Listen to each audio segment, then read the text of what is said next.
Ubas, kibas. Ha.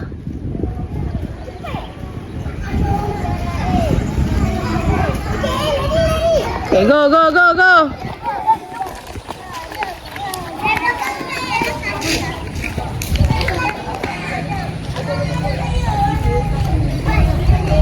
Pandai. Go. Lompat makcik, lompat.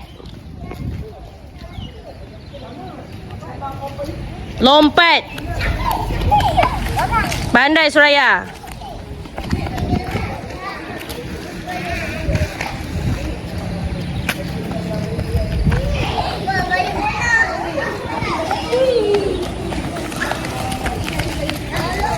Dekat sini boleh Ryan?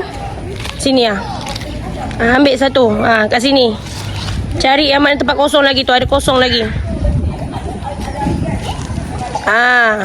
Cepat Arik. Saya tengok orang. Okay, go. Okay, go Kisha. Lompat makcik. Betulkan kalau rotan tu ke belakang sikit. Terus.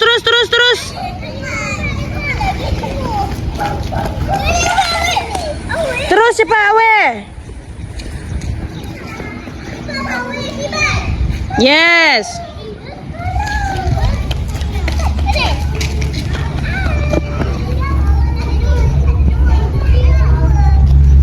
Go.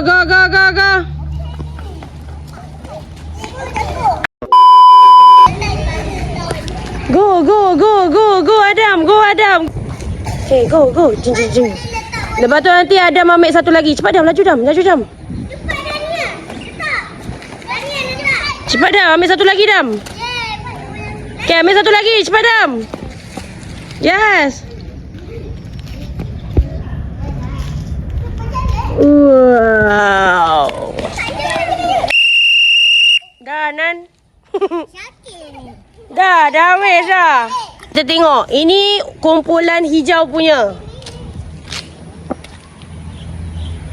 Depan, belakang. Kumpulan hijau. Okey. Yang ini kumpulan biru punya. Depan, belakang. Tadi ada jatuh sekejap. Okey, pemenangnya dimenangi oleh kumpulan. Ni yang sidai lawa tau. Dia sidai cantik aja. Dia tak ada sidai macam nak cepat ke, tak ada. Dia sidai walaupun lambat tapi dia tetap dia punya susunan tu sangat cantik. Dimenangi oleh kumpulan